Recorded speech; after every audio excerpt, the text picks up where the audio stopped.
We're talking today with Ken Pitetti of Wichita, Kansas, and the interviewer is James Smither of the Grand Valley State University Veterans History Project. Okay, Ken, start us off with some background on yourself, and to begin with, where and when were you born? Yes, I was born and raised in San Francisco, and I Catholic school upbringing, went to Catholic grade school, Catholic high school, Archbishop Reardon. What year were you born? I was born in 1946. I was a baby boomer. And what was your family doing for a living at that point? My dad was a fireman, Italian descent. My grandfather came from Italy.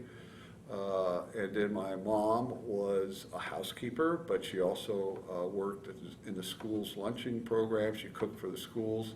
My dad was a fireman. He also had a second job, so he worked two jobs. And this is in San Francisco, in inner San Francisco. Great place to be raised, San Francisco was. Really a nice time in the 50s. And I had an older brother and a younger sister, and we were a working inner city, middle class family. My brother and I would get up in the morning and do paper routes. My sister would work part-time after school, so we were a family that were pretty much grew up with a work ethic that everybody had to participate, because we had three kids going to Catholic school, so that was expensive. And what kind of ambitions or plans did your family have for you? Did they want you to go to college or just go to well, work? for all of us, my parents wanted us to go to college, but I was the only one of my brothers and sisters that went to college.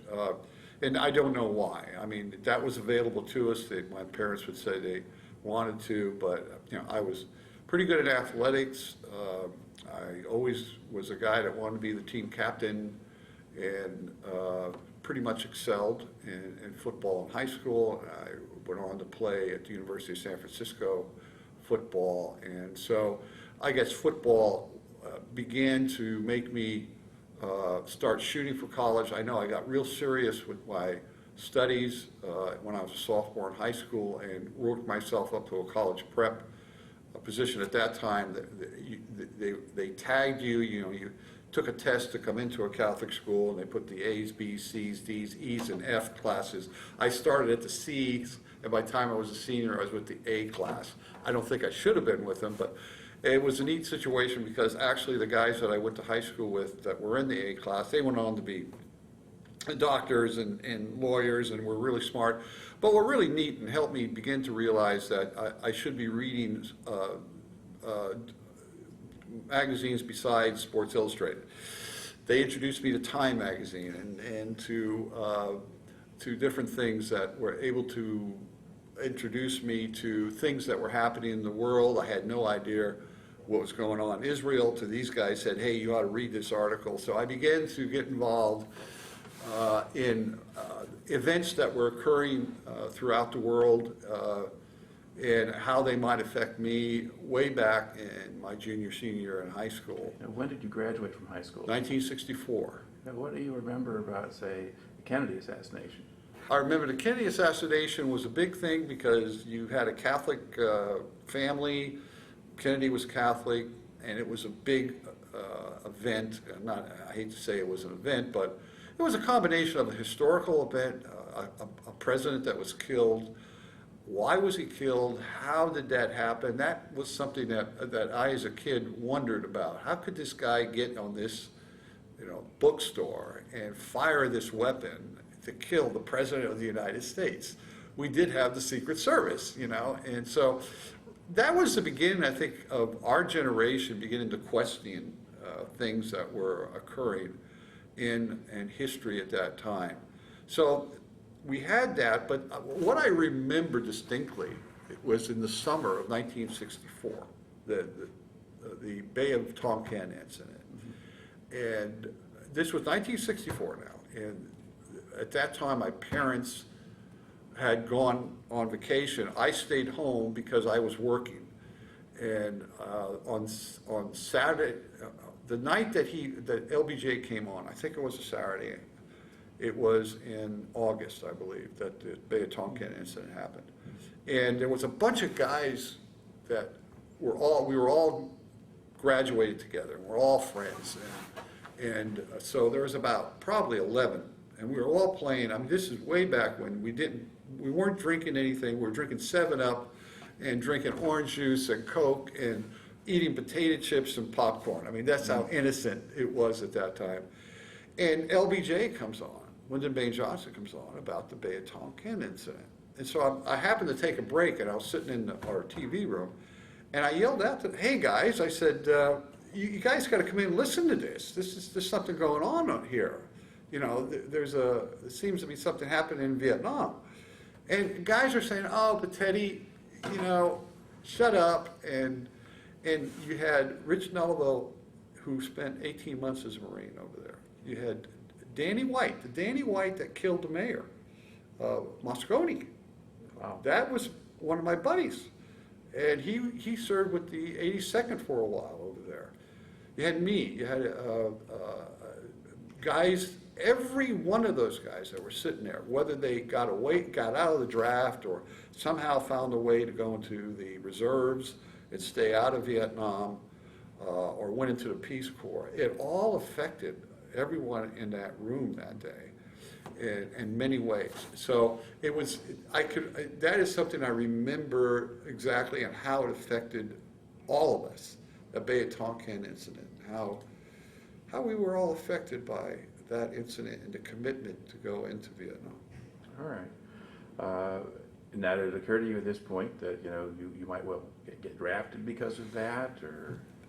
I was, you know, I've read a lot of the guys that served in Vietnam. I've seen some of your videos online. I think for many of us, we were raised, my dad was in World War II. My uncles were in World War II.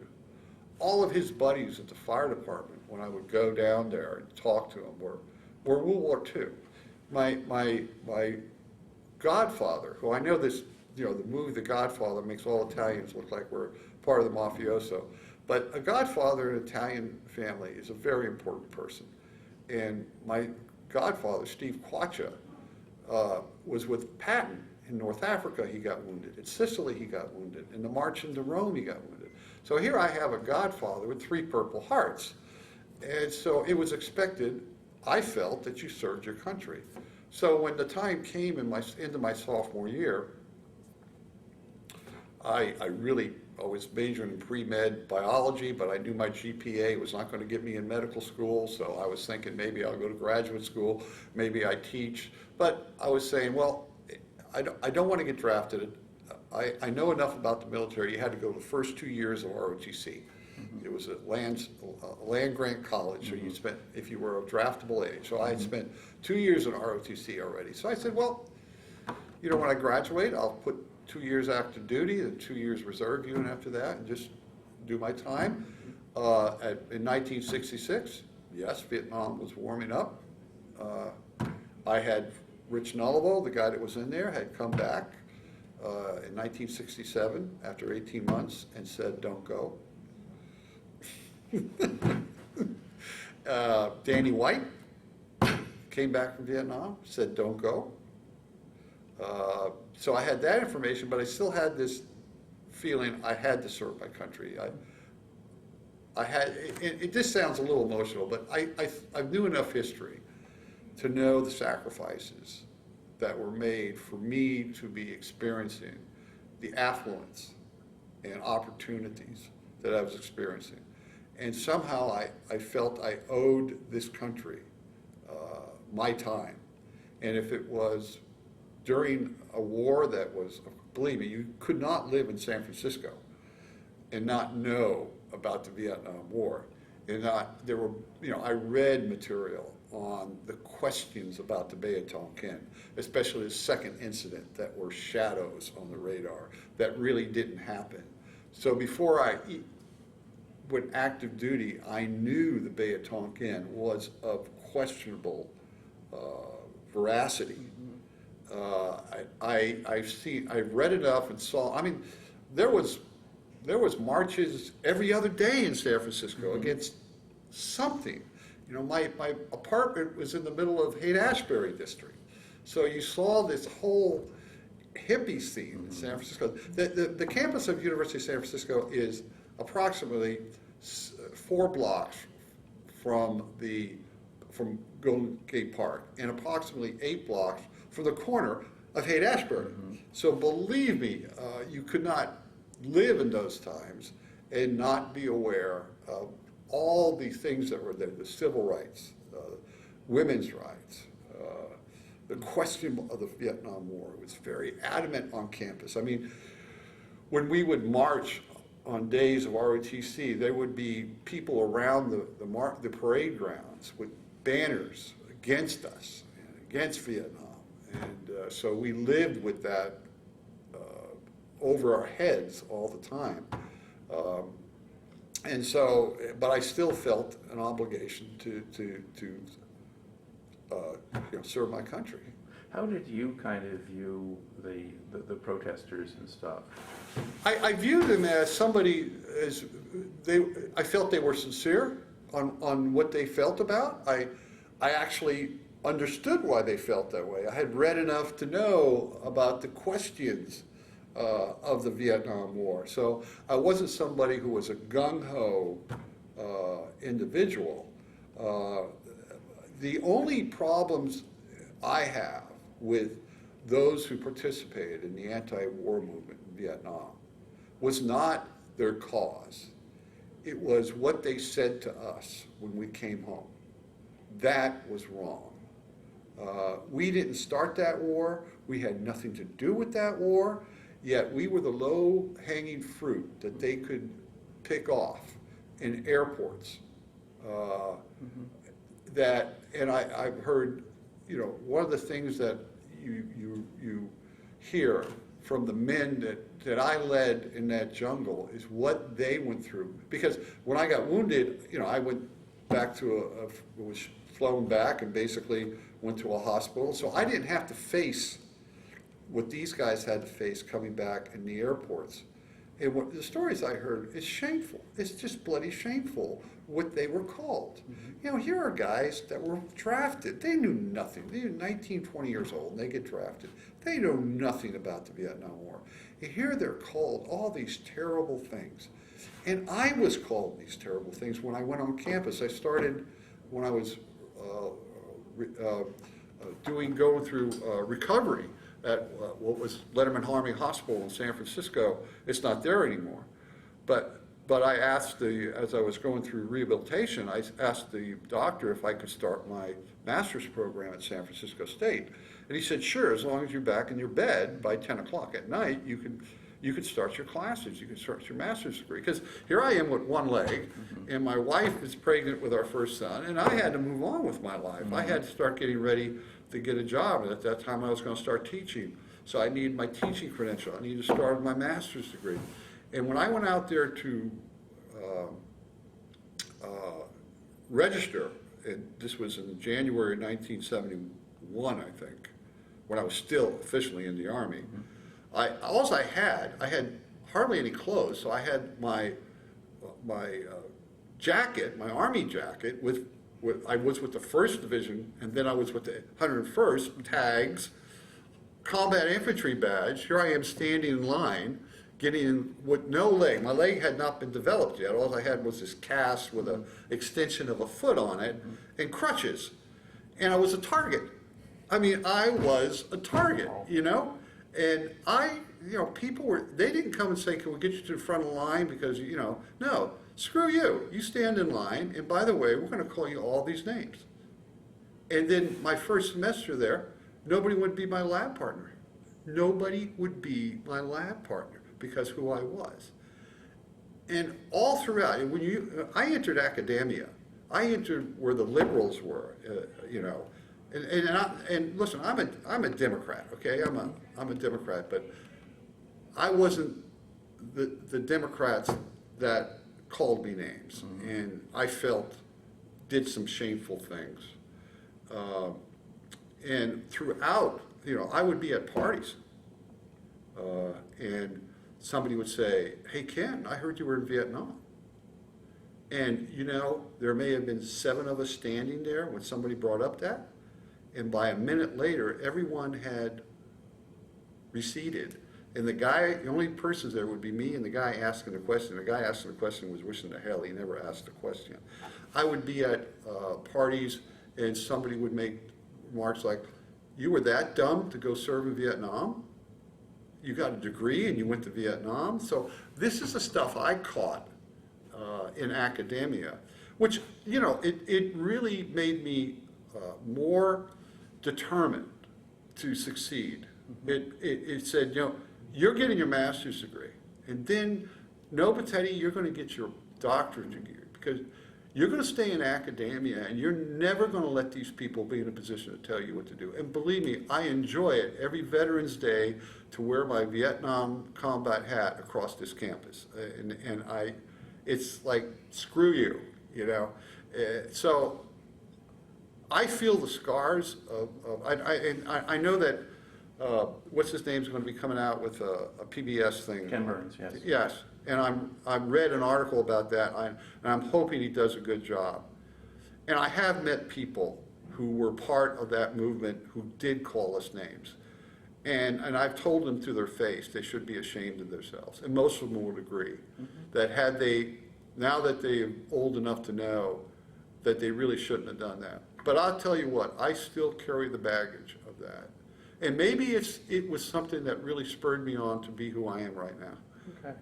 Now, this is, of course, a lot of stuff that ideally comes at the end, but I don't care. So let's move back, though, now in your story. Let's take you back. Okay, so there I am in Francisco, yeah. and I would like to tell you, you tell me a little bit about what you actually did in the ROTC program there. Okay, in the ROTC program, nothing really became important until your upper division, your junior, senior year. And here I was playing football.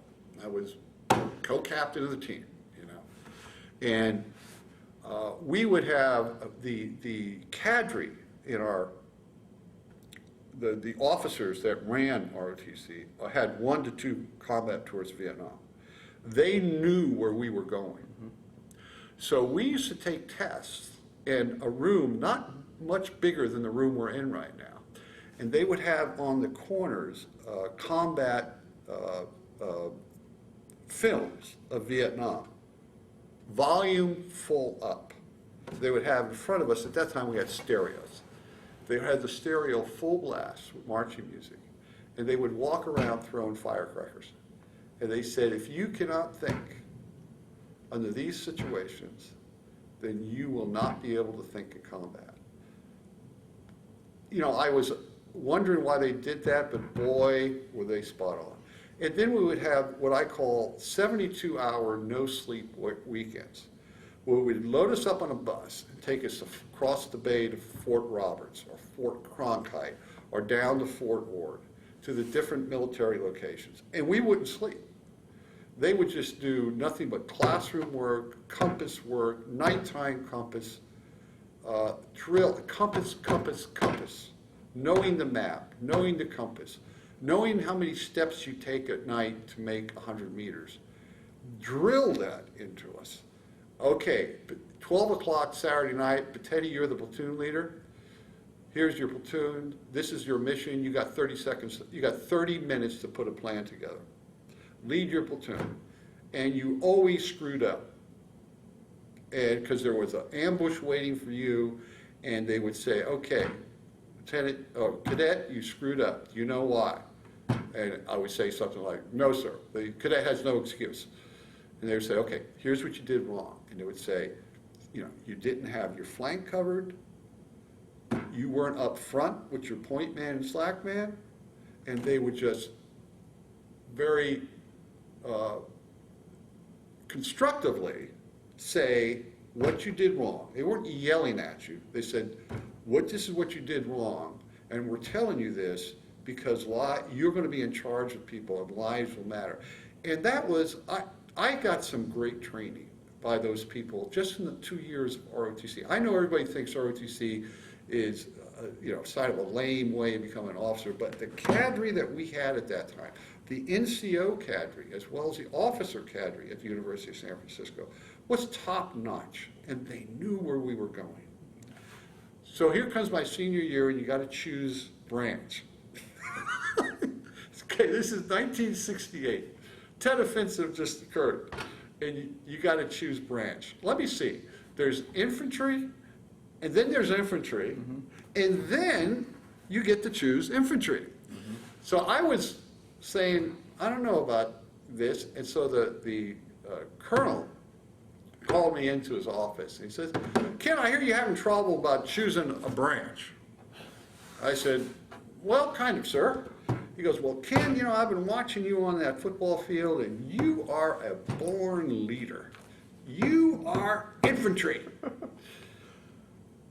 And I said, yes, sir. He said, could you sign this to dictate the branch that you're going in? I said, yes, sir. Infantry. Right. So here I go. Okay, I'm going infantry. So I spent an extra semester. My first year of college, I didn't play ball. And then because I majored in biology, I had labs. So I couldn't get my whole curriculum in 4 years. It took me an extra semester, which I was able to play one more semester of football in the fall of '68. So I didn't go into summer of '69. Okay.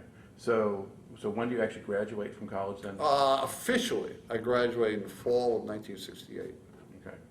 So like December, at the end of fall term? Right, December 1968, yeah. Okay. Now, had I look back at this, had I not, if I graduated on time, had I arrived in the 101st Airborne Division, I would have been either in the lead up to Ripcord or in the Ashau. Life takes crazy turns. All right. So now so you graduate then at the end of '68. Now, do you go then for? There wasn't a position opening in what was called Infantry Officer Basic Training in Fort Benning until I think late spring. Okay. So I went in then and trained at Fort Benning. I trained at Fort Lewis for what we called summer camp, ROTC summer camp, which was 6 weeks of basically boot camp. And then went out to Fort Benning, Georgia to start IOBC with the graduates of West Point and VMI and the Citadel. Everybody who graduated as a thing went to and was in the infantry went into Fort Benning IOBC. All right. Now, what did that program consist of? IOBC was just an extension of what I was doing in ROTC. I think it was map courses, given small unit tactics. Okay, you're the squad leader, Pitetti, you're the second squad leader, and so-and-so is the first squad leader, and so-and-so is the platoon leader. And then that would change daily. Everybody would get a position. And you go through the typical infantry training. At that time, we only, we were still, I think we're still using M14s. I don't think they had enough M16s for all the training that was taking place. So I remember using an M1 when I started ROTC. So the old World War II rifle. Old World War II rifles, the M1. In fact, I qualified with the M1 at one of the weekends we went to. And then we got M14s for the rest of ROTC, and I really didn't see an M16, I think, until Fort Benning, Georgia. I think up at Fort Lewis, Washington, I think we still had M14s. And so and I first qualified for the M16 then at Fort Benning. So you did qualifications, taking your M16 apart, putting it back together again, qualifying, throwing a hand grenade, qualifying with the M60 machine gun. What an M79 grenade launcher is, all the basic small arms weapons, map courses, compass courses, night compass courses, over and over again, and running you and doing what infantry people are going to do. I mean, I think the Army trained us well. to prepare us. I don't think anything happened in Vietnam that I wasn't really prepared to do. So I think somewhere along the line, we got good training. Was radio and communication part of that too? Yes. Artillery.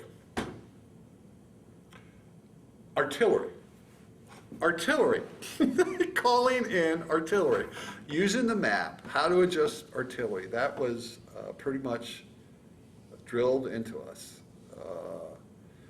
The other thing was we got a total of 3 hours of working with TNT and C4. Total of 3 hours. Now in Vietnam, C4 was used a lot. And I kind of knew how to use it, but the first, I guess I was with my platoon for maybe 10 days. And they said, we're getting ahead, but so you got 3 hours of so-called training in explosives. So we get in there, we get to the area and say, okay, you got to blow an LZ. Oh, okay. Let me see. I think I'll put C4s up against the trees, and then I'll take deck cord, and I'll connect the C4s. And let me see. I'll put this explosive into the first C4, so maybe if this goes, the deck cord would just explode all the rest, and the trees will go down. So I hook it all up, we do it all, and my radio man, Steve, says, LT, you know what you're doing? And I said, oh yeah, got this. So we come back, we pull out, fire in the hole, boom, all the trees go down. I look up, holy cow. So my radio man goes, that was cool, LT. So now, I walk out into the middle of the area and go like this to my platoon. And they're going, okay, so after 3 hours, I became the expert. And I told my radio man, he goes, man, you really knew what you were doing, LT. And I said, yeah, good training. It's just good officer training. All right. How long was the infantry school? 4 months, I think. Okay. All right. Was there any notable difference between the West Pointers and the rest of you?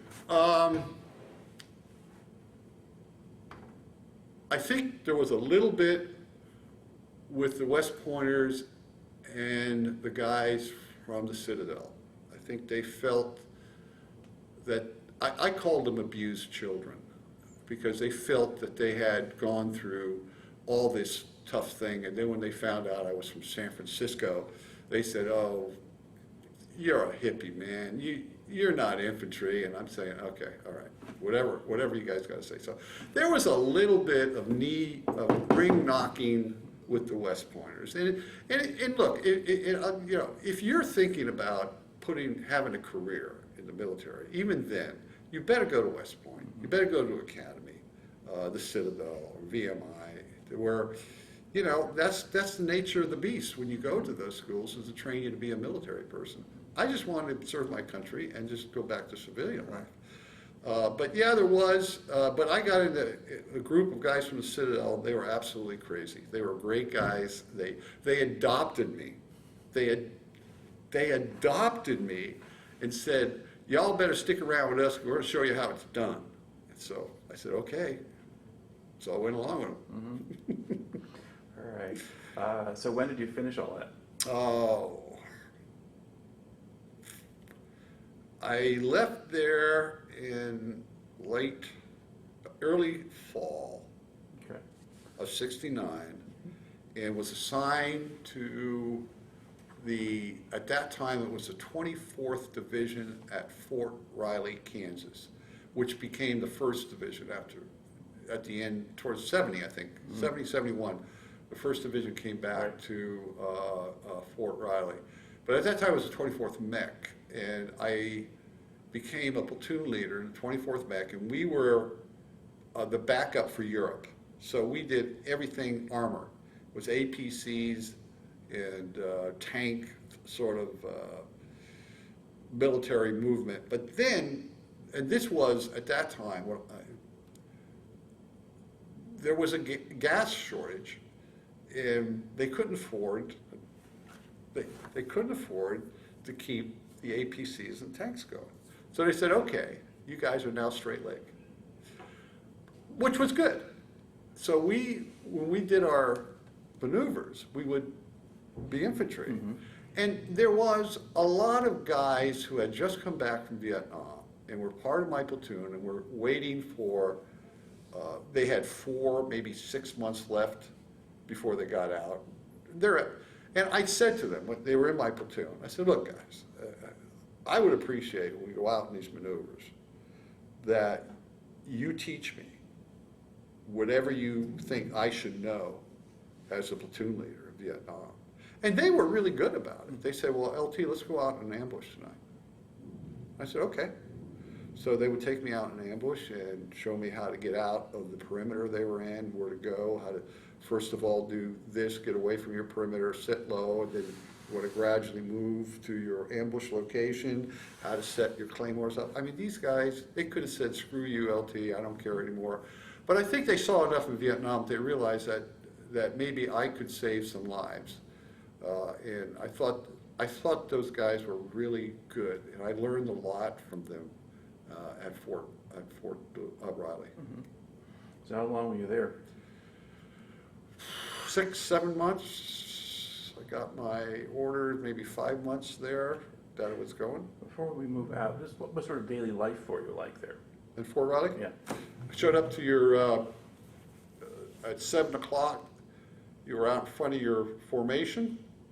They found out that I was the jock of the company and the brigade. And they said, okay, Pitetti, you're gonna lead the daily dozen, and you get to take them on a 2-mile run.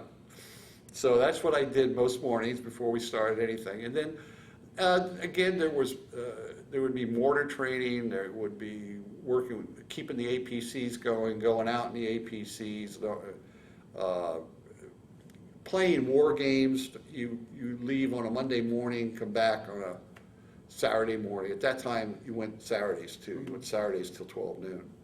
And you would play war games out in the back lots of Kansas here, up at Fort Riley. And you play war games, red against the blue army, and who could beat them, and learn about being miserable when it was cold. And that's what we did. You played war games. Were you living on base at that time? I was living in the BOQs on base, yeah. Okay. Yeah. All right, so you weren't married yet at this time? No, but I met my future wife. She was at Kansas State University. Fort Riley is about, 12, 13 miles from Manhattan, Kansas, where K-State was. And Carol was a junior. So it's not going, I met her one night at a party, and the rest is history. So we got married right before I went to Vietnam. So at K-State, they didn't just stay away from the military? Well, they were told to. But with my Italian heritage, I could talk to people. Now, I met her at a party, we got into conversation, and she's really beautiful. Even now, she's just a beautiful lady, both inside and out. And I just want to say to this, I don't know how many of your people say this, that our wives are Vietnam veterans too, because, they had to put up with us when we came home. Nightmares, not sleeping, not wanting to talk about it. I woke up one night in a nightmare and I was strangling her. I thought it was an NVA soldier who had just come into my foxhole. And she stayed with me. I mean, that's guts, and that's commitment. So I just want to say that she has not only been part of my life, but she is my life. Okay, so now, before you leave Fort Riley, did you yourself switch from the 24th Division to the 1st Division, so you were actually Yeah, we did. In fact, my last 2 weeks there, I think they switched over to the 1st Division. And I was like on my way out, and you got to switch the patch on your uniform, going, Jesus. And then I got orders to go down to jungle training in Panama.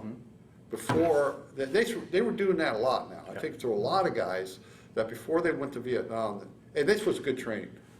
I think that 3 weeks in Panama was really, because that really got you back into small units again. And again, I think the cadre, both the officers and the NCOs down at that Panama Jungle School were really top notch and really prepared you for what you were going to face in Vietnam. Good people, good training. Okay. And now from there, do you get a leave or is it straight to Yeah, I get a leave, 3 weeks, and Carol Sue kisses me goodbye at Travis Air Force Base, and we make the Arctic, go from there to Anchorage, Alaska, into Japan, into Tonson Air Force Base. Now, there's a story here that I got to tell you. So when we arrive, ripcord's going on. And I don't know anything about the ripcord. I don't know where the 101st is. I know nothing. So when are you arriving then? I'm arriving in August. Okay, August of 70, August yeah. of 70. Yeah. Ripcord has just got over. Okay, that ends in July. Yeah. Ripcord ends July 23rd. I arrive in August, or early August, okay? And so you arrive there and you come in, they say, well, give you to change your money and go get your equipment. This is Vietnam and you're in a different country and all this. And they say, okay, and, you're always arriving in the middle of the night. Okay, you can go to your barracks or whatever and get some sleep. Tomorrow morning you get up and we're going to have a formation. We're going to get all your equipment. And then by that night you will have your assignment. Okay, so I look up on the board, 101st Airborne Division, okay, second of the 506, okay. So they're going to move us out that night and fly us C-130, I think, up to Phu Bai through Hue, then up to Camp Evans. And so I'm walking to the so-called Officers Club. It was a big parachute covering an area that had warm beer and warm drinks. So a guy's coming at me, he's got his Green Beret on, captain. And it was Mike Brady, who I went through ROTC with at USF. So Mike's coming at me, I said, Mike. He looks at me, he says, Ken. So we're talking, he says, where's your assignment? And I said, I'm going up to 101st. He goes, no. He says, let me make a phone call. Ken, let me make a phone call, and I'll get you to another unit. I'm saying, why, Mike? He said, Mike, Mike says, you don't want to go north. I said, hey, listen, I got a sign there, I'm going there. He says, Ken, one more time, let me go in and make a phone call. I said, no, Mike, I got my assignment, I'm going. He says, okay, then you're not buying another drink the rest of the night, okay? Now, to go forward, I'm in the hospital at San Francisco, at Letterman Hospital. One night, in comes Mike, and he stands in front of the bed like this. He said, didn't I tell you to let me make that phone call? I said, shut up. Come here, Mike. We hug one another. But, okay, so anyway, we fly up there to Phu Bai. We land with the C-130 lands, and they say, okay, basically, we're going to taxi to the end, turn around, and start taxiing back out. So you better unass this thing, because we ain't stopping. Well, that says, you know something, I think there's something happening up here. So I get out, and we get our equipment out, and I need to relieve myself, so you have these piss tubes that they were called. So I go over and I piss, and we're looking at the mountains, these mountains. So I'm looking at the mountains, and this NCO comes up next to me, and he's using the tube. And I'm looking at those mountains, and the sun's just coming up. And he said, take a good look at those mountains, Lieutenant, because that's where you're going to be. I said, thank you, Sergeant. So there you go in, you go through P training, 5 days of P training, rappelling out of a helicopter, making sure M79, how to work it, M60, how to work it. So we're out in Camp Evans, right outside Camp Evans, and we're in the bleachers, and we're getting a drill on the M79, and there's this beginning of the lowland mountains up here, and these Cobras are coming in at about 1 kilometer away from us, and they are just blasting this area with 40-millimeter rockets and hitting it with things, and the guy goes, oh, well, looks like there's a platoon in trouble. Anyway, guys, the M79 Okay, that night we get hit with rockets, and then the next day, the company, the Charlie company chief comes to pick me up and says, okay, LT Pitetti, where's LT Pitetti? Here, jump in.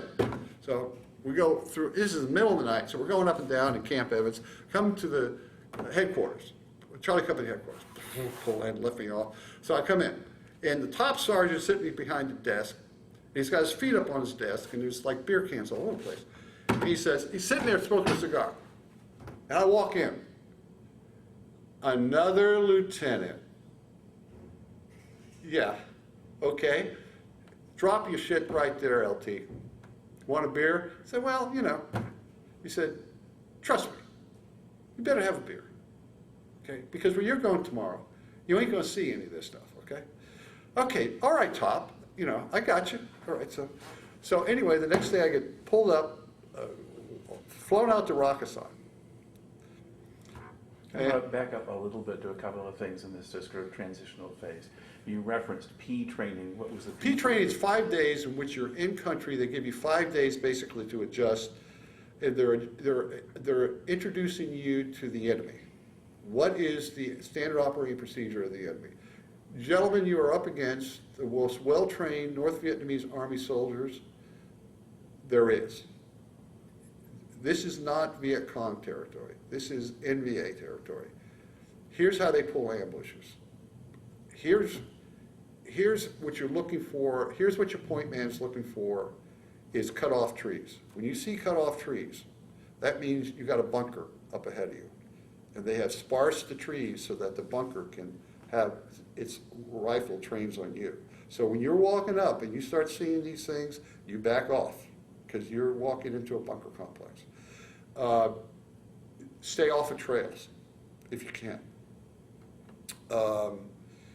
How they set up, you leave anything, they will use it against you.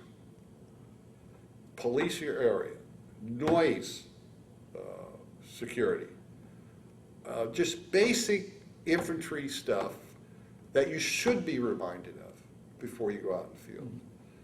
So it introduces you to the enemy you're facing, to the types of ambushes they have, that, you know, things like if you see cut off trees, they're sparse in the area out for an ambush, you got a bunker. What to do when you hit a bunker, how to approach a bunker. All the basic things that anyone has to know in I Corps at that time against the North Vietnamese Army and their techniques. So standard operating procedures and relearning an M60, relearning shooting your M79, throwing a grenade, just, hey, this is how, just to remind you how things are done. Rappelling out of a helicopter. So those were the things that were done in P training. So was any of that new or useful? No, all of it was always useful. How to get in and out of helicopters. It was always useful. It was redundant sometimes, but you know, in combat, there's nothing wrong with redundancy. Okay. All right. And then you mentioned the rocket attack. Yeah, they had 122 rockets. You had hills right outside of Camp Evans. And we were in the lowlands. We were right next to the coast. And Camp Evans and Camp Eagle, which was down from us, was right off the coast. And if you went about 5 miles, you had rice paddies. And then you had the coastal mountains that came up. And then they came down, and then you opened into the mountains, this huge mountain range that was between you and the Laotian border. And that was your area of operation. Sometimes they would come down and they would set up 122 rockets and just knock off and try to, or maybe 82 millimeter, as close as they can, and drop 2 or 3 or 4 and just get out of the area and try to, you know, just see what they could hit. Mm-hmm. So it's something that was sort of over very quickly. Yeah, boom, boom, boom, boom. Yeah, and it was like the sirens would go off, like, oh, okay, you know, and yeah, they hit us. Yeah, so the sirens would seem to be always going off after the impact. Yeah. Okay, so we'll take you back on your story. So you basically. Okay, so yeah. yeah, I take a Chinook, a big Chinook with all this equipment on it out. And you're trying to, I got all this equipment, the rucksack on me, I'm trying to stay in the Chinook, and it's going up, and I'm kind of looking out, and I'm seeing the lowlands go in the coastals, and then I look up, and there's this Rockasson, fire base Rockasson. So you fly in, you get off, and go up to the bunker complex area, like all fire bases have. And so I'm looking for Charlie Company. So I'm walking up, and these artillery guys are there, and they said, I said, where's Charlie Company? You new LT? Yeah? Huh. Charlie Company's right over there. Okay, so I go down, so I'm walking around, so these bunkers, you got all these bunkers where the stair goes straight down, and I don't know where bunkers Charlie Company's in. So another guy walks by, and I said, hey, where's Charlie Company? You new LT? Yeah? Huh. Charlie Company's right down there. So I'll go down there, there's 4 guys sitting down there, no shirts on, they're playing bridge. So you the new LT? Yes. Is Captain Lamb here? So Captain Lamb, who's all of 5'8", 130 pounds, looks at me and says, I'm Captain Lamb, and you're Lieutenant Pitetti. Pitetti, I didn't know how to pronounce that name. I said, it's Italian, sir. He goes, you know how to play bridge? Yeah? Okay, good. Said, all of a sudden, we have impacts, 82 millimeter impacts, in the air. And I'm looking like, should I do something? He goes, sit down, LT. Well, shouldn't I go out to my platoon? Look, they've been taking care of themselves pretty well before you arrived, okay? So they'll know what to do, okay? So I go out and take over my platoon, and this is a lot of times people say they're the new guys and they're all maybe enlisted men, but for a lieutenant, it's hairy too. So you go out there, I go out to my platoon, my bunker area, so guy comes up to me, E4. You new LT? Yes. Here's the effing compass, here's the effing map, and this effing platoon is all yours. And LT, you better have your shit together. And he walks off. So that was the introduction to hello. And so Captain Lamb says, okay, get your stuff, go around and introduce yourself to your platoon, and come back here. So I said, fine. Okay, he said, okay, come back here. He goes, look, we got about 5 days before we go back out in the field. We're up here at fire base. We're pulling perimeter for the fire base. Look, you will be able to get actually a half a pint of milk tomorrow for breakfast. Enjoy it. Okay, you're going to get some hot food, just one hot food meal a day. Enjoy it. And I want to get you up to snuff here before we head back out to the field. Okay? Okay, right. He says, so tomorrow, I want you to take a squad out and rift the area. Go around the perimeter of the fire base to see if there's any trails, anything that looks suspicious. Okay, so I go out there and we do a rift, and we stop every once in a while in position, and I got point man, slack man, me, I think I got that down. So we're going around, we come back up. He comes back to him, we said, how'd it go? So it was like 6 hours we were out there. And I said, well, didn't seem to be anything out there. He goes, I got a pretty good report back from some of the guys. Said you kind of knew what you were doing. This is a good start. So he says, come out here. So I'm standing, and he's got his back to outside. We're looking towards Laos. He says, I want you to look over my shoulder. Don't stare, just look over my shoulder. It's Captain Lamb. Okay. And I said, yes. He goes, you see that sort of terrain, that hill about a click out that you can see the top of it? It's like, he goes, yeah. He goes, okay, tomorrow you're going to combat assault there because some equipment was left out there. And you got to go out and I want you to get that equipment loaded back on helicopters. Then he said, I want you to lead your platoon back here. And I want you here by nightfall. Okay.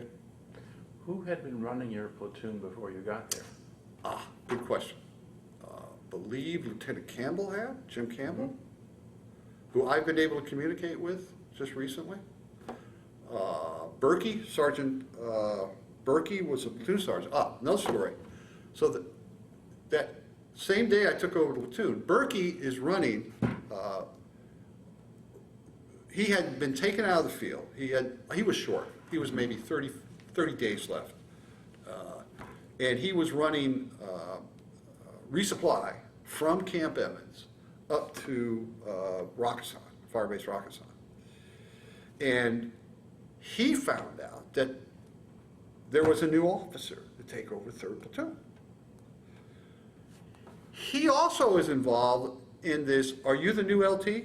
So he comes over to the bunker and I'm sitting there. He goes, you the new LT? I said, yeah. He goes, he walks over, he says, I'm Sergeant Berkey. He says, you take care of my boys, LT. You hear me? You take care of my men. Yes, Sergeant, I will do my best to take care of your men. So this was all. So anyways, so we go out, he says, okay. Now, Lamb says to me, we're going out to do this. He says, okay, you're going to be in lead ship. That's the way we do it here, Ken.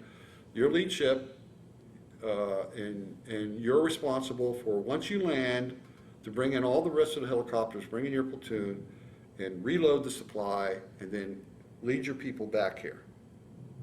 Okay. By the way, he said, we're going to hit it with artillery, and you're going to have Cobra gunships with you. You know, okay. So we're up there circling, about 6 choppers, 6 Hueys, and below us, they're just hitting the shit out of this thing with artillery. I don't think it was from Rockasson. It had to be from another fire base, maybe O'Reilly or something, because it was 155s, and 155s were too under range to hit that place. Mm-hmm. So the artillery had to be coming from another fire base. And so I'm watching, and the place is exploding. I'm going, okay, well, I'm glad they're prepping for this. And then my helicopter peels off by itself and starts approaching this thing. And to the outside come these 2 Cobras. And they are just hitting this thing with rockets. Whoosh, whoosh, whoosh. And I'm looking there, and then as we go, the M60s on the side of the helicopter are just strafing the hell out of this thing. And the bullets, the casings are coming in and hitting my helmet, you know? So, this is funny, because you got to play this. We jump off of the helicopter, and I hit, and I roll, and, you know, I'm upside down and backwards, and I'm laying there, and we're all laying there, and nothing's happening. So I look over at my radio man, he says, okay, LT, pop the green smoke and bring in the rest of the choppers. Got it. I don't know where my green smoke is. So he said, what? You don't know where your green smoke is? No. He said, look, LT, all you have to do, all we're asking you to do is pop the green smoke and bring the rest of the platoon in. I said, I got that, but let me look and see if I can find the green smoke. So he's on the radio, he says, okay, you want me to tell these people up here that everything is on hold until you find the green smoke. I said, don't say anything. I got the green smoke. He goes, good, LT. Now go out there and pop it and lead the rest of bring in the rest of the helicopters. Now you know how to do that, right? I said, I got it. So pop the green smoke, bring in the rest of the platoon. We get back to the fire base that night, come in, and so I come and report to Captain Lamb. He said, hey, you didn't do bad. He said, you know, I got some good reports on you. He said, was there anything notable or memorable about the walk back? Or the first time actually I went very slow. One of the things I think that really impressed the guys is that I was up front. It was point man, slack man, me. And we would go slow and sit down for a while, listen, go slow, sit down for a while, listen, didn't take trails, cut through some jungle, and then we had to approach the perimeter from a certain location to be led into the wire, because they were waiting for us at this location, so you couldn't approach it from any other location. And I got them back there, and no casualties, and everything went well. You know, hey, you know, I think I know what I'm doing here. So that's when Lamb began to say, well, maybe this guy's okay. Maybe he's going to work out. Yeah. All right. What was your estimate of Lamb himself, and how good a commander was he? Lamb was a quiet commander, but when he talked, it's best that you listened. He was not a rah-rah guy. He was, I think this was his third tour. He was Is he a Mustang? He was a Mustang. He's finished first tour as an NCO, and he knew his stuff. I mean, he was a good company. I had only one company commander to compare him to, but I felt he handled me pretty damn well in determining what I should do. I got to tell you another story, and this is an example of how, given that it's 1970, given that the attitude was not that high sometimes. There was one time when we were still on, when I first arrived, that Lamb said, you got a listening post over there past the resupply landing zone, that you have 3 people over there as a listening post. I want you to go over there with a radio man and see how they're doing. Okay, so I went over there. Well, they're sitting in a circle playing cards with their backs, just playing cards, as if they're on a picnic. So, well, how do you handle this? Okay? So I walk in, I say, who's winning? They all look up. Again, are you the new LT? Yes. I said, look, now I'm going to put you in positions that I think you should be in. Okay? And when I leave, you can go back to playing cards. But then your parents may get, the Department of the Army regrets to inform you that your son was killed, okay? And I may have to write back to your parents and say, well, I didn't know them very well, but they were healthy the last time I saw them. I said, it's your call. You can get in your positions to stay there and do your job as a soldier, or you can go back playing cards, but I'll be back sometime.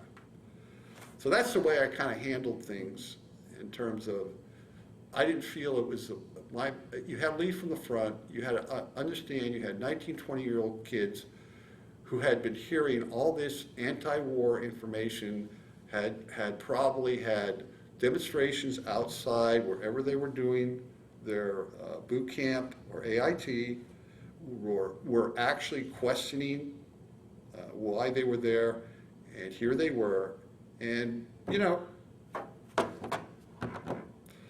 that's the way they felt, and you had to tell them what they should do, but when you turn your back, they can do whatever they want. But basically, they were great guys. They were good men. Okay. Now, how long did you actually spend in the field? I was there for almost 4 months before I got wounded. All right. And did you spend, I mean, proportionally, then how much time did you spend on fire bases or out? I was on that fire base 4 days, and I was never back on another fire base. Okay. We had a quick, short stand down that we went down to Eagle Beach, but most of the time we're in the field. Okay. That was the standard operating procedure of the 101st, that you had, in any battalion was in charge of a fire base, and you had one company around the fire base pulling security, and you had the other companies out in the jungle on patrols. All right. And when you're out on patrol, what's the purpose of that? I think, looking back, I think we were bait.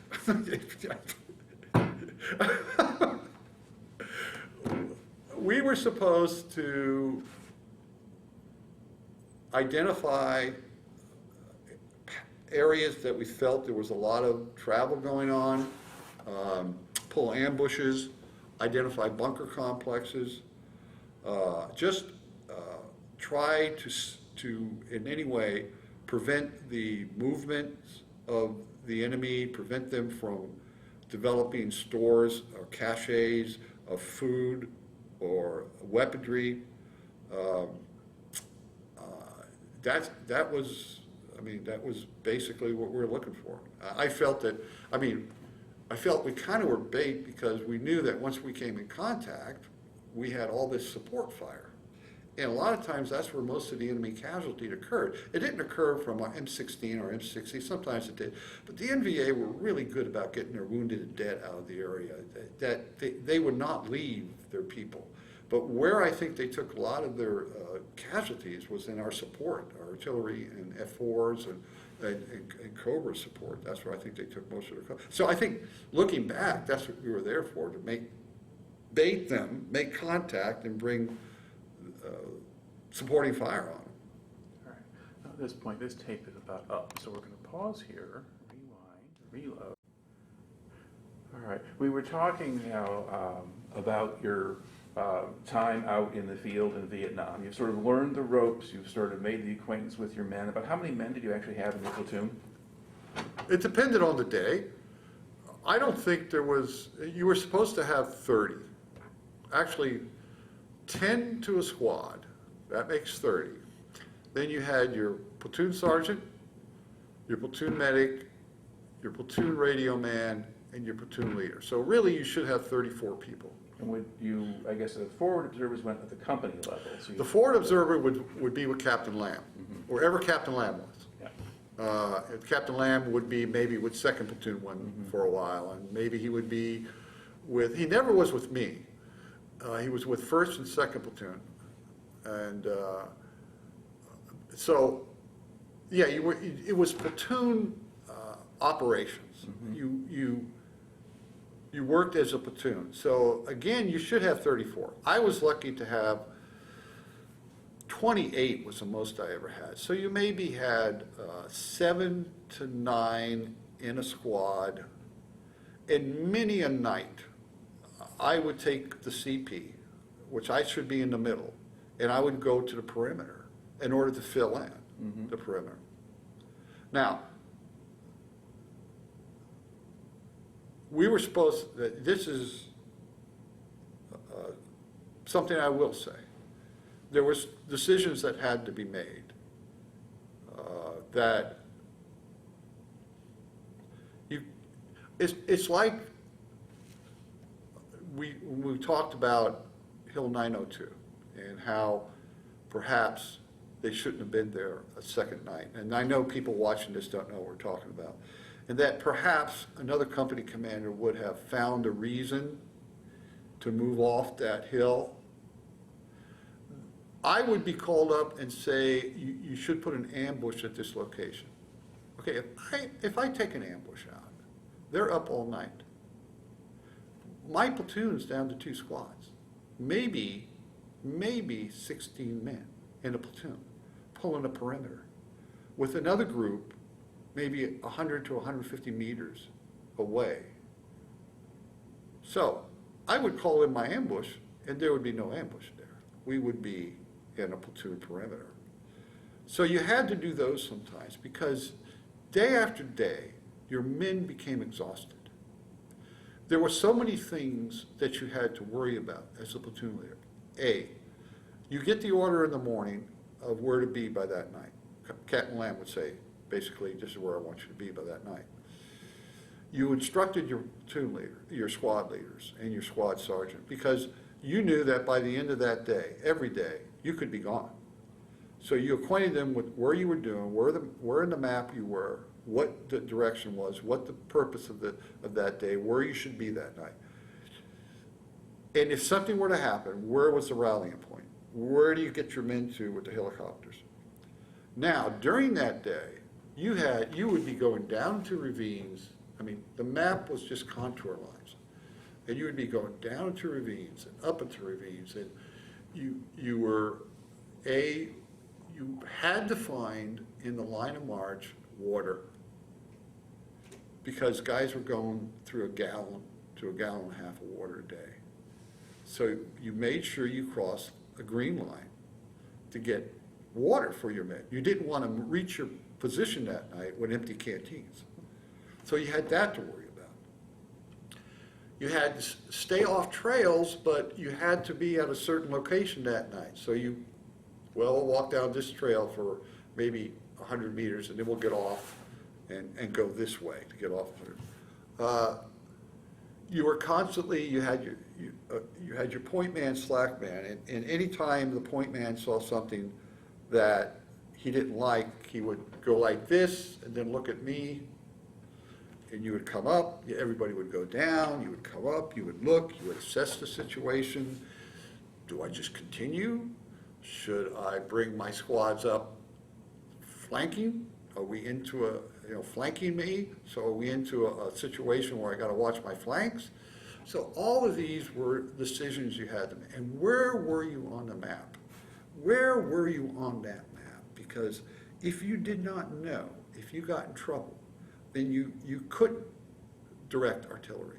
You couldn't direct gunships. You couldn't bring in medevacs. And by the way, as you're going along there, what if you do get hit? Where are you going to medevac? Where are you going to bring your guys to medevac? How are you going to get there? So there's all this logistic. And by the way, guys are running out of boots. Guys need boots. So you better get back to the S4. You better get back these boots. Pants are falling apart. So you had those logistics that your platoon sergeant had to worry about, but he was in constant communication with you. So you had these logistics, and okay, when you arrive that night, how are you going to get into that night defensive position? Because you better not do the same thing every night, because you had trail watchers. You knew you had trail watchers on you. You knew the NVA was watching you every day, and they were noting what your line of march was, how you set up for a night defensive position. And so you had to come up with different ways of setting up your night defensive position and never doing the same thing. And so all of that you were trying to run. And then, by the way, you were going to pull a 2-hour, everybody was online till 10 o'clock that night, and then you started pulling 2-hour watches. And you were maybe going to get 6 hours of broken sleep that night, pulling maybe a 2 to 4 watch. And then you get to do the same thing the next day. That was the most exhausting, both physically, mentally, and psychologically, I think I've ever experienced, was trying to stay up on all that every day. What kind of system did they have to keep you supplied? Every 4 days, you got to resupply. Would that come in the morning usually, or? Whenever. You didn't know. Okay. I mean, They just you tell get the order from Captain Lamb, find a position to bring in supplies, and call back that position when you get to it. And that's when I told you the funny story about C4, that was what we were doing. Mm-hmm. We're bringing in resupply. So you would get it every 4 days, weather permitting, and you would be responsible for identifying the place where they'd come in and throw out the C rations, and the other thing was the mail would come with it. You got 19, 20-year-old guys. They got girlfriends. They're writing letters to her mom or whatever. Now, these guys, if they got the letter, they would sit there and act like they were in their living room on a Sunday reading the paper, reading their letter, They would forget all about the fact that there was a war going on. So what I had to do was, when the resupply came in, I had one of the squads load up and start going in the direction that I wanted to go. Usually I would put my platoon sergeant with him and say, I want you to get to this area and secure this line of march. So as soon as the stuff was unloaded, you would start divvying it out to the squads. C ration. Now, probably half of the C rations you would throw away. You would not eat all that stuff, and you had to carry that stuff. And C rations are heavy. They're not like the LRPs that they have or whatever they call them now. So a lot of guys would be throwing stuff away. So you had to empty the can. Remember, do not leave anything for the enemy. You had to empty your cans and make sure nobody left the empty cans, because they would use those as, they'd put a grenade in them and put it out in the pathway. If you're using it on the trail, some GI come along and kick it. So you had that to worry about. You had guys that wanted to read their mail from home. And you said, no, we're going to load up and get the hell out of here because we just marked our position. And so and it wasn't until maybe at 4 o'clock that evening when I knew we were made enough, had traveled far enough, close to our night defensive position, that I would sit down and make sure everybody had what they were supposed to get, whether it be enough M60 machine gun bullets or whatever, and give them time to read their letters, and then head off again to our night defensive position and set up.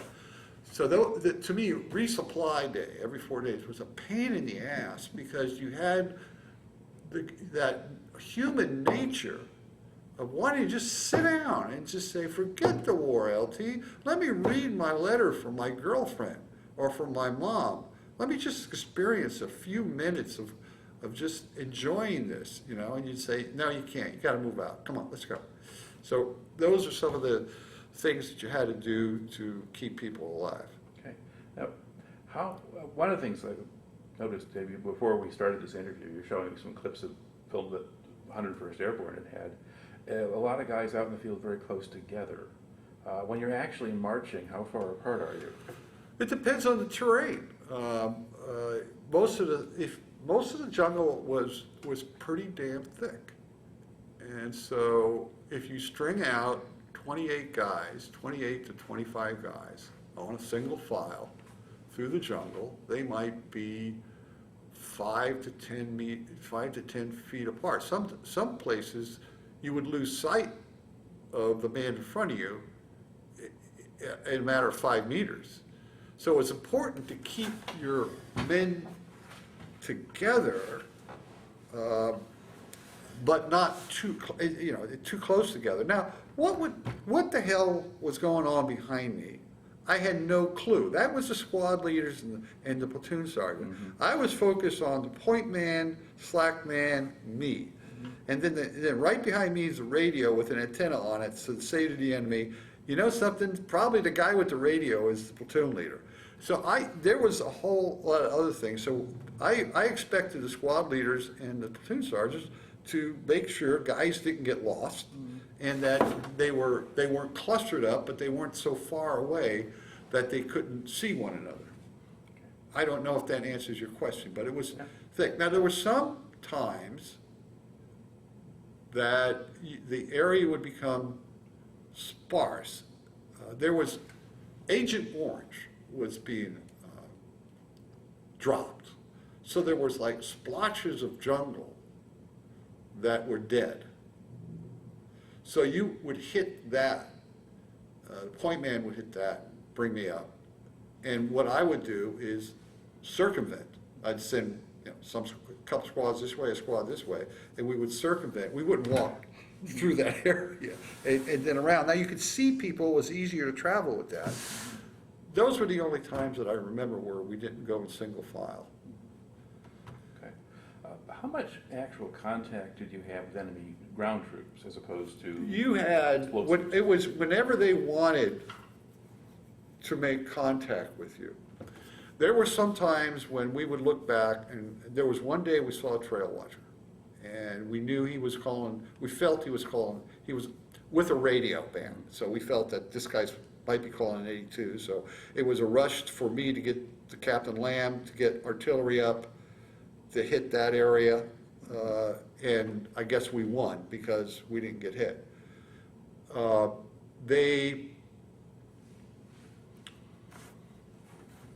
There was one time when they hit us, it was in the morning, and we were just breaking, we were just beginning to break camp, if you will, heading out in the direction that we were supposed to go, and they hit us with RPGs. And they hit one of the guys really bad, and he fell out over this sort of slight cliff that was there, and the men rallied real well. They just got back down into their positions and began to return fire. We got the kid that was wounded real bad, and we knew that if we didn't get a medevac out real soon. And the thing is, they were beginning to figure out our line of march, and they were beginning to booby trap all the old LZs.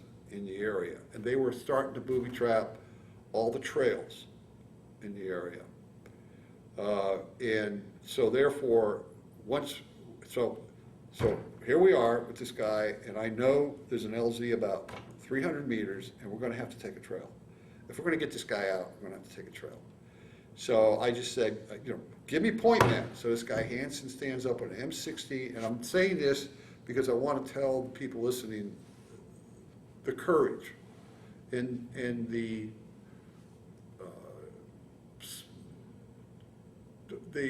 service and the how they felt about their fellow soldiers to do anything to make sure they saved them. So Hanson got up, he takes point with machine guns, and he's just spotting this thing. He's just nailing the, hitting areas in front of us, and we're carrying this kid. We got through the trail, got onto the LZ, medevac comes in, we get him on the medevac, haven't hit a mine yet, and we get back to the perimeter. They had receded. I think they got what they wanted, but they were telling us, we're here, and that's an example of what would happen, is bang, they would hit you, and you would just return fire, stand your ground, and try to get your wounded out. That was our life. In the space of about 4 months, about how many times do you think you had that sort of contact? About 4 or 5 times we had actual contact with the enemy. Yeah. All right. And then how common was it to hit booby traps or mines? Oh, the last 2 weeks I was there, it was, the monsoons had set in, and it slowed everything down. And we weren't getting in resupply because of the wet. And it's hard to think of being cold in the jungle, but when it's been raining for 24 hours, it never stops, not one stitch of clothing is dry. It's all wet. And at night it gets down to 68 degrees up there, up in the mountains, and you are cold, and you guys start getting sick and running fevers. And I would say, in those 2 weeks, all of us were sick. And they began, and you could hear during the day the other units hitting landmines. You could hear them going off. And what I'm going to say is, I didn't want to tell this story because I wasn't sure about this story, about what happened the last day I was there. But just about 4 years ago, I hooked up with the then platoon sergeant, my then platoon sergeant, Chuck Riley, and we met, and we've been talking. In fact, we communicate a lot by email. And so he said to me, he said, do you want to know what happened? I said, yeah. And he said, basically I said, here's what I think. And we had 3 platoon leaders, we had 3 lieutenants. Captain Lamb had gone on R&R. So we had a West Point guy that was platoon leader. He's a good man. And first platoon, LT stepped on a landmine that early morning. So that was just him and me. There's 2 more LTs left. And then that lieutenant got into problems, that his platoon that he was with got into problems, and he hit a landmine. So they called up to me and said, my call sign was 2-3. They said, 2-3, this is 7 Alpha. 7 was the company commander, 7 Alpha is the radio man. He said, 2-3, you are now 7. We need you. And I said, I think he's telling me that explosion we heard got that lieutenant. So I'm trying to, now this is 2 weeks of being out in the rain and trying to get through the jungle, being exhausted. And I just wasn't thinking right. And I said, we gotta move. And I know Chuck said, don't go down that trail, LT. We gotta move close. I said, we gotta hook up. We're in trouble. and bang, I hit the landmine. And basically, he came out and put a tourniquet on my leg, and the rest guys in the platoon came out and laid down fire so he could recover me back into the jungle. And then he called in a medevac, and the medevac came, and he had 2 wounded guys on that thing, and picked me up with a jungle penetrator because they couldn't land. There was no place to land. Describe what a jungle penetrator A jungle is. penetrator is a little seat on the end of a metal rope. And so he had to come over and hover and send it down. And Chuck Riley literally had me on his back and carried me and slapped me into the seat and was yelling at the radio man, tell him to pull him up. So I'm coming up, and there's tracers going through the air. I'm going, you know, I don't think this is going to be good. So the helicopter pilot, and I've been trying to find this guy, begins to move because I'm dangling from the helicopter. And he wants to get out of the area, and he's trying to clear me above the trees. So and they're wheeling me in at the same time. Okay, so they're wheeling me in, and I'm going like this. You know, it's completely out of your control. I mean, so I'm going along a treetop, and they're wheeling me into the helicopter. And so the guy pulls me into the helicopter. Now, there were so many casualties that day that the bottom of the helicopter was thick with blood, this sticky blood. And so I hit the bottom, and I'm going like this on the blood. And the guy that pulled me in looks at my leg and looks at me and says, you're yelling over the thing. He says, you're okay. Hang in there. And he turns around, he's working on a guy on the other side of the helicopter. And I'm going, okay, I'm okay. You know, and I yell at him, I said, do you have any morphine? He turns around and said, we ran out this morning. So he goes back over and he's working on the guy on the other side. And I hear the guy that was talking to me just yell, oh my God, we lost another one. We lost another one. And he just leans over the guy. And so I'm laying there and I look up and there's this guy sitting above me. And he's got a thing on his face, big old bloody Band-Aid on his face, and his right arm is gone. It's a stump. And so I'm looking up at him, and he's looking at me with one eye, and I reach up, and we just grab one another's hand. And it was just trying to give one another courage until we got to the field hospital. When you get to the field hospital, there was so many casualties that day that there was no room in the hospital. They were laying us out in the mud because it was still raining. This was like a scene from the Civil War. And so I'm out there, and these nurses, and may I say, the nurses were fantastic. They were the angels over there. Those nurses saw probably more in a year than most nurses see in a lifetime. And I know many of those nurses, from stories I've heard, came back with PTSD just as bad as many of us guys did.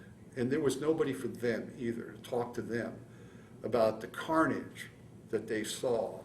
They were only 22, 23, 24-year-old lieutenants, the nurses, and they were the angels. So this nurse kept on coming over to me, and she would fade in and out. She'd grab me by the hand and say, honey, you hang in there, you hear? We're going to get you into the operating room. I don't know when, but you hang in there, and we're going to take care of you. And basically, eventually they got me into the operating room.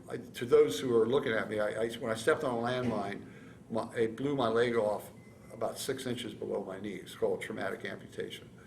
Very, very common wound that was being suffered by many of us in that area, given the landmines that were laying down.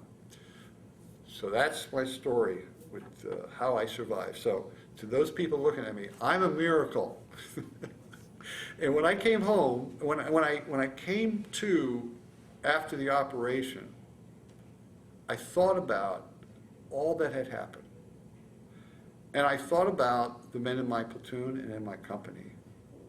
And I thought about those two pilots that came and got me out of there. And I said to them, you know, I felt that I owed them. That I had to live my life paying those people back. I owed them to live a good life. And I think I have. I want to backtrack to a couple of things here. There are sort of stereotypes people have about Vietnam and things that happened there, and often doesn't necessarily fit with the reality, sometimes it does. One of them has to do with drug use. Were you aware of that or see it either in the field or not? When we were in the field, I can honestly say that I was not aware of any of it in my company. Okay. Now, on a fire base, I made sure I made rounds to the bunkers at night to make sure that there was a man in their position and that nothing funny was going on in the bunkers. When we were out in the field, so I'm telling you how I know this, that if I pulled, say, the first watch from 10 to 12, I would have the guy that took the watch from 2 to 4 wake me up at 2. And then I would go around to each of our positions and I would make sure that there was somebody on watch. Okay? So that's how I can say I didn't see it. On the fire base, I didn't see it. Now, we had a stand down. In the stand down, when you came out of the field, you took all your clothes off and put it in a big pile and they burned it. And you got like, wow, clean and dry clothes to wear. No, wait a minute, you got a shower. Whoa, whoa, a shower.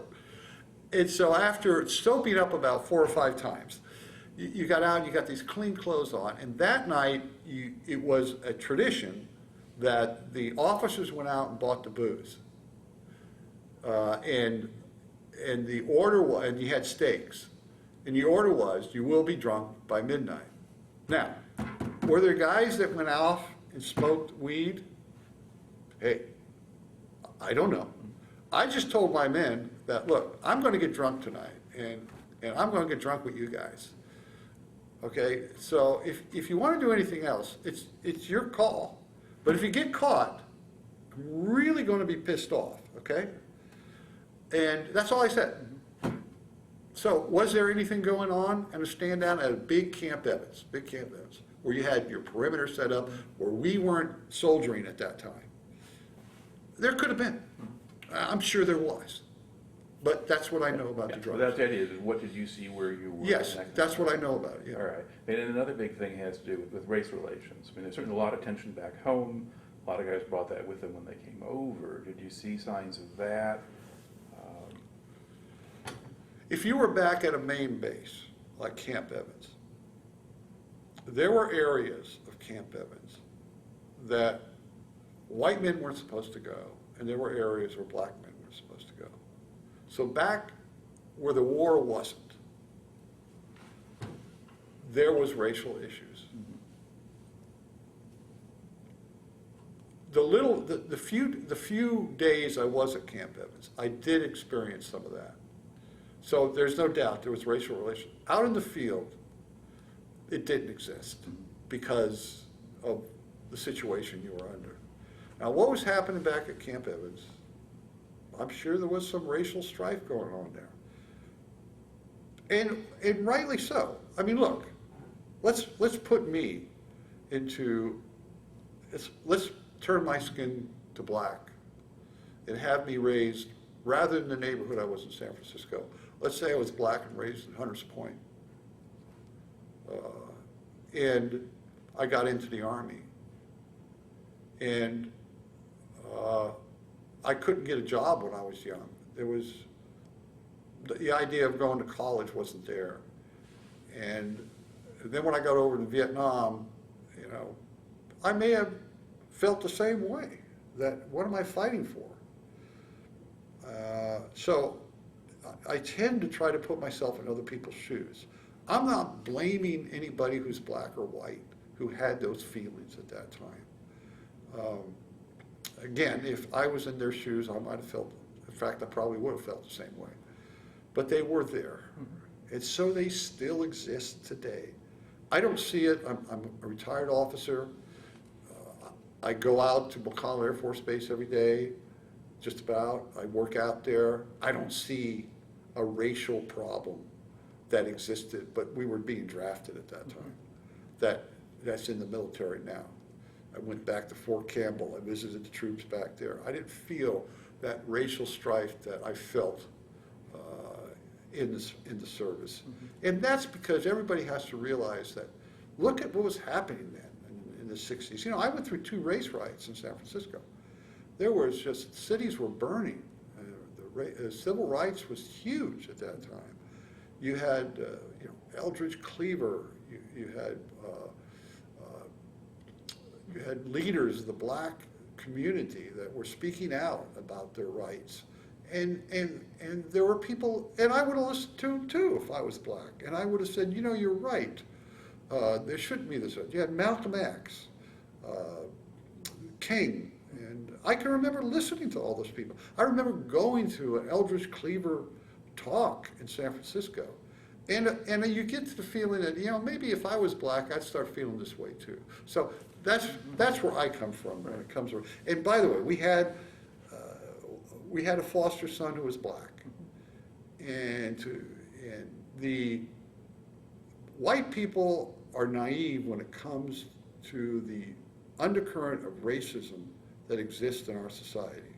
And I only knew about that by having a black kid in my family and raising him. Through his eyes and through his experiences, I was able to see the racism that exists, that was an undercurrent in this society. So that's where I'm at with that. All right. Let's go back kind of the main line of your story. So initially you're in field hospital in Vietnam. Were you at Camp Evans initially, or do you not, or Eagle, or in Da Nang? No, when I originally arrived? Yeah. Okay, I arrived in Da Nang, Consulate Air Force Base, Da Nang, flown up to Phu Bai, which is right below Well, actually, on your way out. Oh, on my way out. Okay, good. Okay. So I've flown from Quan Tri. Okay. That was where the field hospital was, to Da Nang. What they would do is they would stabilize you at the field hospital for 24 hours. Once you were stabilized, they would decide they would fly you to Da Nang. Da Nang was the main thoroughfare through which you either went to Japan or you went back to the States. When I arrived in Da Nang, they determined that I was stable and there was no reason why I couldn't make the flight back to the States and start my rehabilitation back in the States. So I was flown from Da Nang to the Philippines, to Hawaii, and into Travis Air Force Base in California. They flew me out to Fitzsimmons Hospital in Denver because my wife had gone back with her mom, she's from Dodge City, with her parents while I was over there. She came up and joined me at Denver with Fitzsimmons, and after 3 weeks there, I convinced the powers that be that, look, all my stuff is back in San Francisco. My car's back in San Francisco. Carol was pregnant at the time. I need to start having her see a consistent doctor every week. I mean, she's between Dodge City and Denver. We know nobody, and we knew somebody in Denver, but you know, all of our belongings are in San Francisco. So they flew me out back to Travis, down to the hospital where I rehabilitated and started my master's degree and my teaching credentials, got my teaching credentials, coached football and taught for 3 years in San Francisco. We moved out to Kansas. I taught high school and coached football and basketball, and in the summers, because of the GI Bill, I went to Fort Hays State here to get my master's in biology. I got my master's, 2 years, that was 1980, 2 years after that, I decided I wanted to go back and get a PhD. So I was accepted at the University of Texas Southwestern Medical School and started there in 1982. I was 35 years old. And went full-time. 4 years and 3 weeks later, I received my PhD and spent a postdoc, a little bit of a postdoc at University of Texas Southwestern Medical School, which great people. I learned so much there. They were fantastic. And got a job up here at Wichita State 30 years ago. And I'm teaching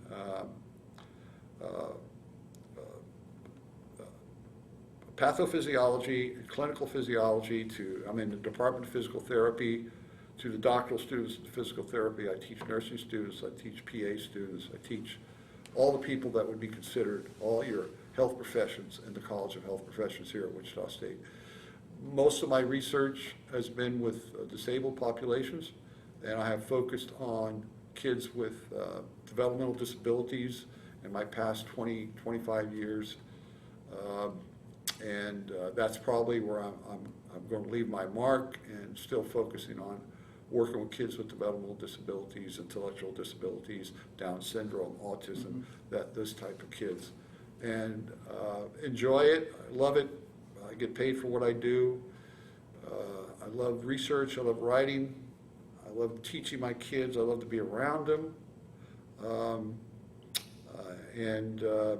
I'm just living a dream is what I'm doing, and I'm paying back the guys that saved my life in Vietnam.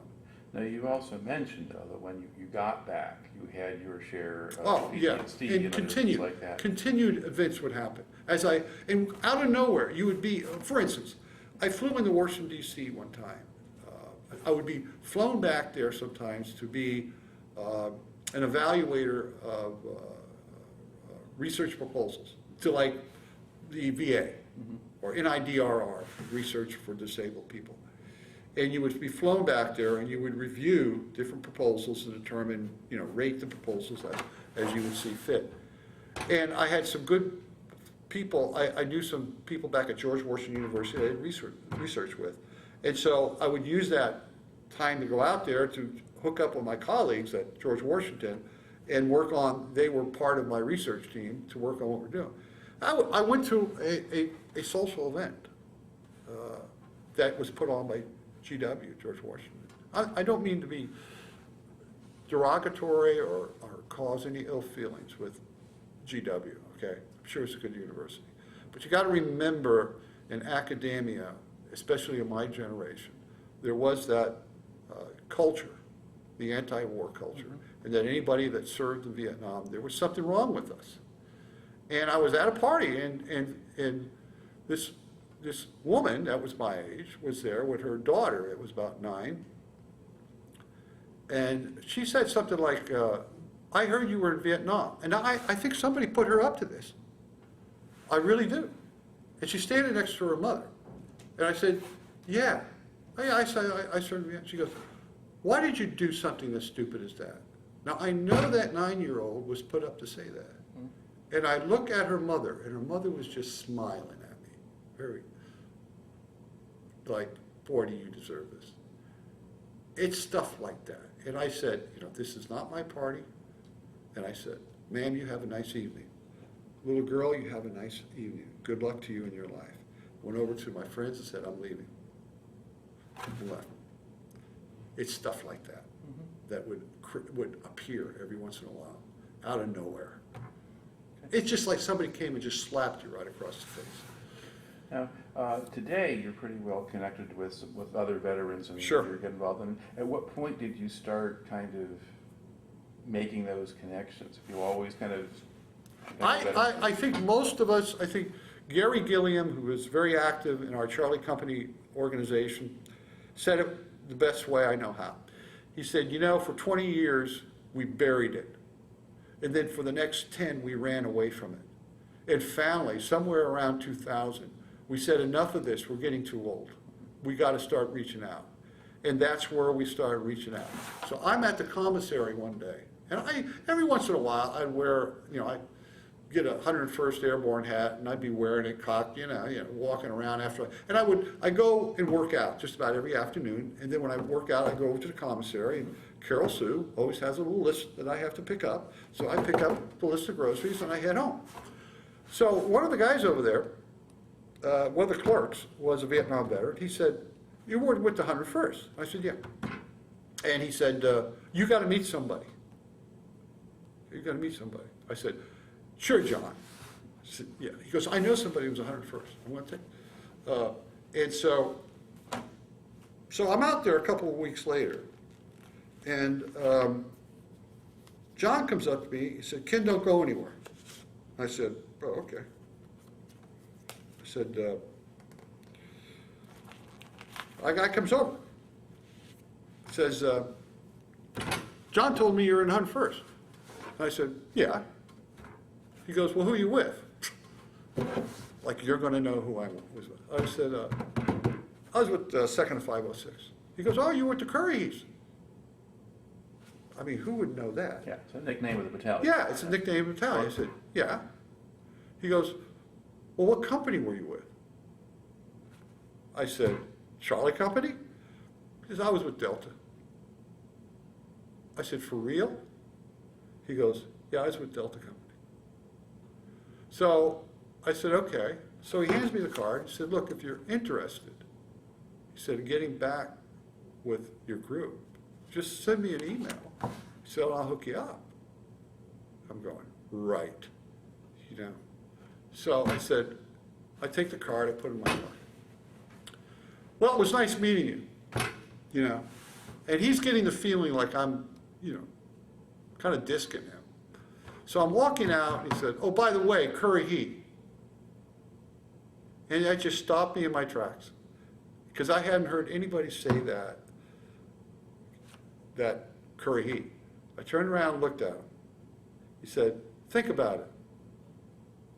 So I go out to the car, get in the car, drive home. So I take the car and I have it on my desk at home. I put it there like that. And I'm working on the thing. And I'm looking at him. Do I open this door? I think I know what happened when I was over there. But does my platoon really want to talk to me? I mean, I left them in a mess. Do they have ill feelings and hard feelings toward me? How am I going to be greeted if I see these guys? So I got it there. Carol comes by. She looks over her shoulder. She goes, "What's that?" I said, "Well," I tell her. She goes, I said, "Babe," I said, I don't know whether to open that door." She goes, "You have no choice. You're opening this door." And I said, "Yes, ma'am." So I email him, and the rest, I get hooked up with Charlie Company, and I've been with them ever since. So it was just a chance meeting. And a lot of the guys that we try to get to the reunions, you're talking about guys that are in their late 60s, Jim. They're afraid, like I was. What are the people going to think of me? And you say, "Look, when you come, you will have closure like you've never had closure before. You will be with people who understand you." And to a man that has come back for the first visit, it's been that way. So it has been, for those of us who put up with all these decades of hiding from it, of not wanting to talk about it, we finally are stepping forward and saying, "Look at us. We served our country. We fought for our country. Enough of this feeling towards us. Respect us." And I think after 2 generations of the strife that happened, like the kids that I teach now, they don't know about Vietnam. And they look at me like, "You served in combat? Holy cow." Yep. Wow, I'm put up on a pedestal by the generation that I teach. That's what after 2 generations, we got away from that. Am I still pissed off at my generation? Big time, okay? Big time. But you have to put it beside you. And I really hope that the new PBS that's coming out on Vietnam And from what I read, they do a pretty good job. I've actually seen parts of it, and he does a very good job of making it very balanced. A lot of different perspectives and giving people the time to talk. Yeah. A lot of sides, and does not pull a lot of punches. Good, good. I trust from his previous productions that he'll do a good job. Yeah. All right. Now, if you were to kind of put together sort of a balance sheet here of how the military experience as a whole affected you, that can include the training and so forth, as well as Vietnam, what stands out for you? How did all of that affect you, other than losing part of your leg?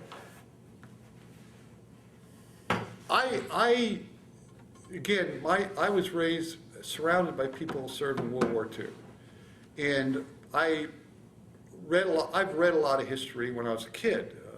Catholic upbringing, you read a lot, and you read a lot of history, and I was aware of the things that happen in our history to give us the freedom we have. And I always wondered, what was it like on D-Day? What were those guys thinking about when that front of that landing barge went down and they had to walk out on that beach? What was it like for the Marines in the Philippines to have that front of the barge go down and wade out to that water and just not knowing what you were going to hit? Well, I found the answer to that when you come in on a CA and your lead ship into what I described to you that first time I went into, when things are blowing up all around you, and you're so damn scared and hoping that you don't do the wrong thing and hoping that no one's there, that no one's going to shoot you. I found out what that was like. And in doing that, I became part of that long gray line of people that served this country, that fought for what the Constitution does. So I feel really good about that. I feel like I earned my right to be an American by serving in Vietnam. And that has been with me all my life. And so to me, it made me earn what I was given. And it made me realize the sacrifice and the pain that people have suffered for what we stand for. And I realize how easy it is back here, that you live in a survival mode. And that really, when things are pretty tight or bad, I'm the guy that usually tells a joke and says, you know, guys, let me tell you, it could be really, really worse, you know? So let's kick back and say, here's the situation, and let's solve this problem. So it has allowed me to be in a leadership position to say, guys, and mean it, you don't know how bad it can get. This is nothing. Let's just put our heads together and figure out how to get this solved, okay? And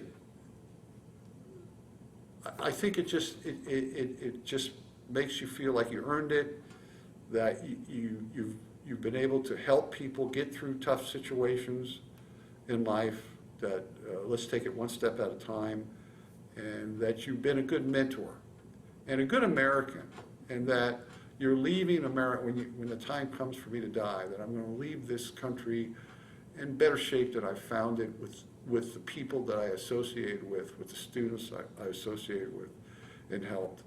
And I feel pretty damn good about being 70 years old and being where I am right now. So I think it's made me. And I go through pain and discomfort every day of my life because of my leg. Mm-hmm. But that gives me more empathy to people who are disabled, who are suffering. And I know how important it is to try to help them. That's what it's given me. All right. Well, it makes for a rather remarkable story, so thank you very much for taking the time to share it today. It's been my pleasure, Jim.